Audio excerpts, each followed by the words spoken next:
Shalom, salam sejahtera dalam nama Tuhan Yesus Kristus.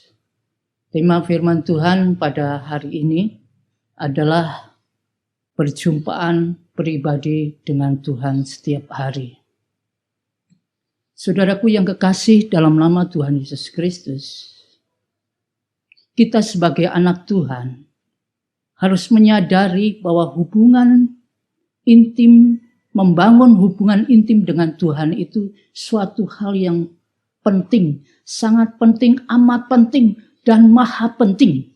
Kita sebagai anak Tuhan tidak boleh melewati hal itu.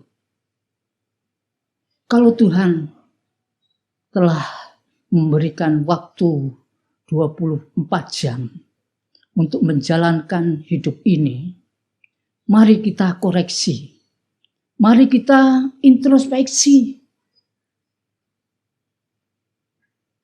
Berapa lama waktu yang kita berikan kepada Tuhan untuk kita membangun hubungan intim dengan Tuhan?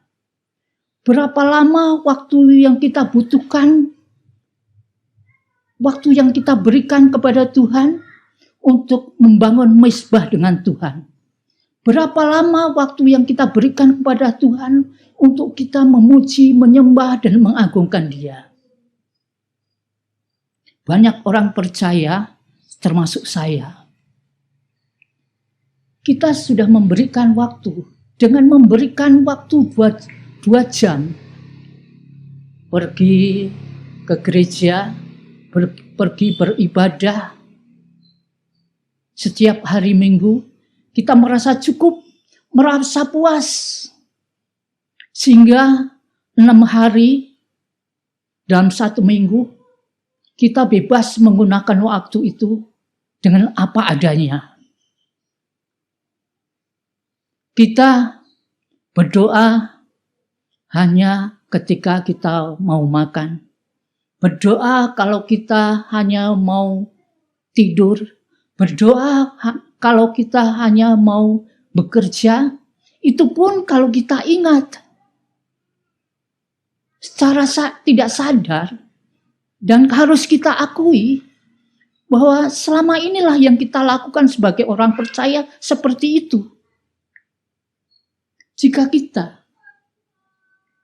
punya pola seperti itu, pola hidup seperti itu, maka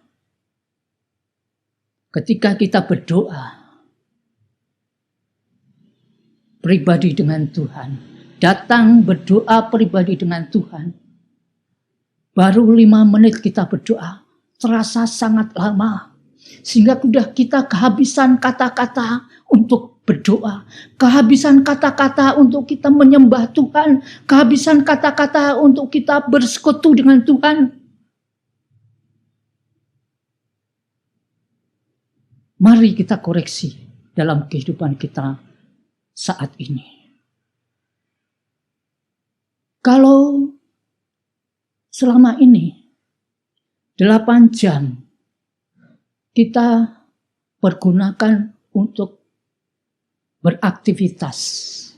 8 jam kita pergunakan untuk bekerja.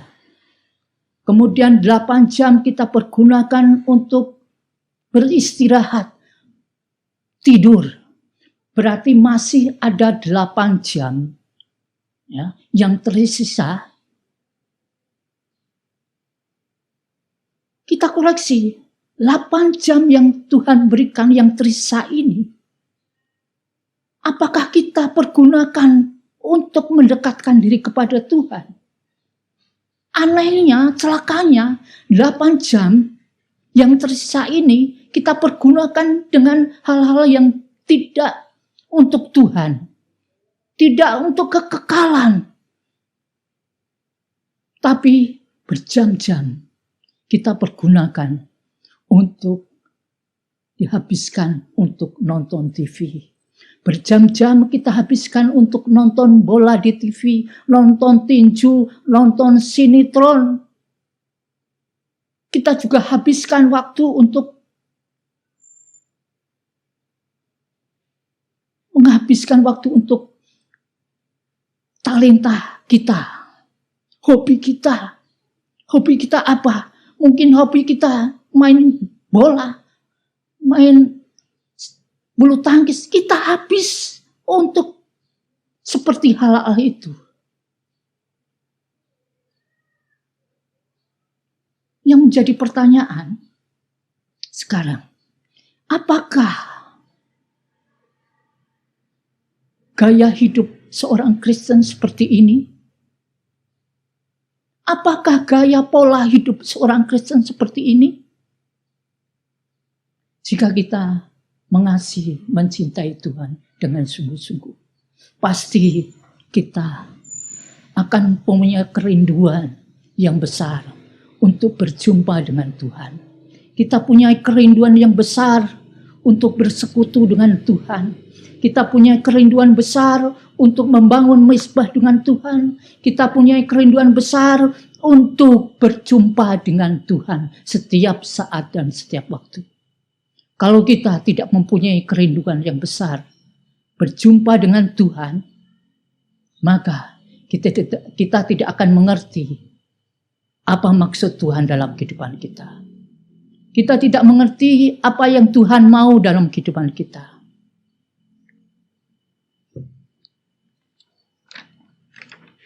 Dengan membiasakan kita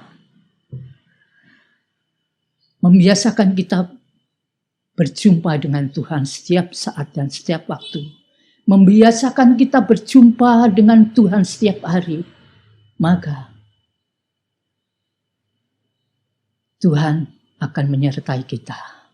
Karena perjumpaan kita dengan Tuhan akan membangun kecintaan Tuhan kepada kita. Akan membangun kerinduan kita untuk datang kepada Tuhan.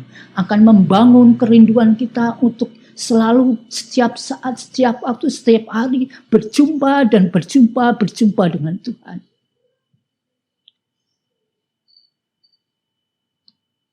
Kalau kita baca di dalam Markus 5 ayat 34, dikatakan,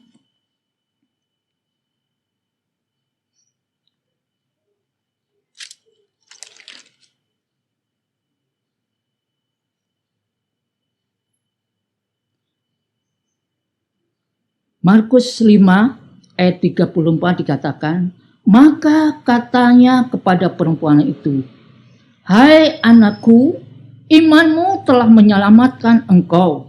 Pergilah dengan selamat dan sembuhkanlah dari penyakitmu. Oh, luar biasa. Pembacaan ini menceritakan tentang seorang perempuan yang mengalami pendarahan selama 12 tahun. Menurut dalam komunitas orang Yahudi, orang yang mengalami pendarahan, sakit pendarahan ini akan dikucilkan.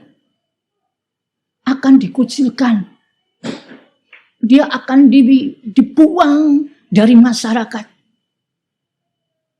Dia akan disingkirkan dari komunitas. Dia akan disingkirkan dari keluarganya, dari tetangganya, dari sekitarnya. Dia akan dikucilkan dan disingkirkan. Dan kalau perempuan ini punya suami, pasti suaminya akan meninggalkan perempuan ini. Pasti suaminya akan menceraikan istrinya ini yang mengalami pendarahan, mengalami sakit penyakit pendarahan ini. Jelas, orang yang mengalami penyakit semacam ini sangat menderita. Pertama tadi, hidupnya akan dikucilkan, akan disingkirkan, akan dibuang dari komunitasnya. Yang kedua, jelas ekonominya akan ambruk. Bayangin saudara kasih, 12 tahun di dalam sakit penyakit itu. Sudah berapa dokter yang dia datangi. Sudah berapa tabib yang dia datangi untuk memberikan kesembuhan. Habis semua harta benda yang dia miliki untuk supaya bisa sembuh dari penyakit itu. Itu dalam hal ekonomi. Dalam hal fisik, dia juga sangat menderita. Bagaimana tidak menderita, saudara kasih? Dia sakit pendarahan itu selama 12 tahun. Istri saya waktu itu sakit pendarahan hanya beberapa bulan saja. Mungkin hanya 3 bulan. Akhirnya habis badannya. Kurus kering. Dan pada akhirnya meninggal. Karena pendarahan. Nah ini, perempuan ini 12 tahun dalam keadaan seperti itu. Mengalami pendarahan. Ini berarti mengalami penderitaan yang sangat besar. Mungkin untuk menopang tubuhnya saja, perempuan ini tidak bisa. Mengangkat tubuhnya, perempuan ini tidak bisa. Dia tidak bisa berbuat apa-apa. Sangat lemah dan sangat lemah. Komunitas dia menderita. Ekonomi menderita. Kesehatan sangat menderita. Demikian pula kalau dilihat dari kerohaniannya. Pasti perempuan ini juga sangat menderita, Tuhan kasih. Karena ketika dia mau ke gereja, mau beribadah, tidak bisa beribadah, tidak bisa ke gereja. Karena mereka sudah dikucilkan. Tidak bisa berkomunikasi. Tidak bisa bersosialisasi. Rohaninya jelas juga sangat menderita. Semua menderita. Kesimpulannya, perempuan ini tidak memiliki masa depan yang baik. Perempuan ini tidak memiliki masa depan yang cerah karena mengalami sakit penyakit seperti ini. Tetapi ketika di dalam kebuntuannya, di dalam ketidakperdayaannya seperti ini, perempuan ini mengalami perjumpaan dengan Tuhan. Dan ketika perempuan ini mengalami perjumpaan dengan Tuhan, apa yang terjadi, Tuhan kasih? Kesehatannya dipulihkan, ekonominya dipulihkan, kerohaniannya pun dipulihkan. Mungkin saat ini kita juga seperti seorang perempuan ini, yang tidak ada masa depannya, yang merasa buntu, tidak bisa berbuat apa-apa di dalam mengatasi COVID-19 ini. Kita merasa tertindas, kita merasa ambruk, kita merasa tidak berdaya. Maju kanan salah, maju kiri tidak bisa apa-apa, ke depan tidak bisa apa-apa, mundur pun tidak bisa apa-apa. Masa depan suram. Namun ketika kita berjumpa, mengalami perjumpaan dengan Tuhan, kita akan dipulihkan. Tuhan sanggup memulihkan karena Tuhan yang kita sembah adalah Allah yang hidup, yang mampu melakukan perkara besar, yang sanggup menolong kita dalam pergumulan seberat apapun juga. Oleh karena itu, melalui renungan kita pada hari ini, mari kita mengalami perjumpaan dengan Tuhan setiap saat, setiap hari. Amin untuk firman Tuhan pada hari ini. Tuhan Yesus memberkati kita semuanya. Alami perjumpaan dengan Tuhan.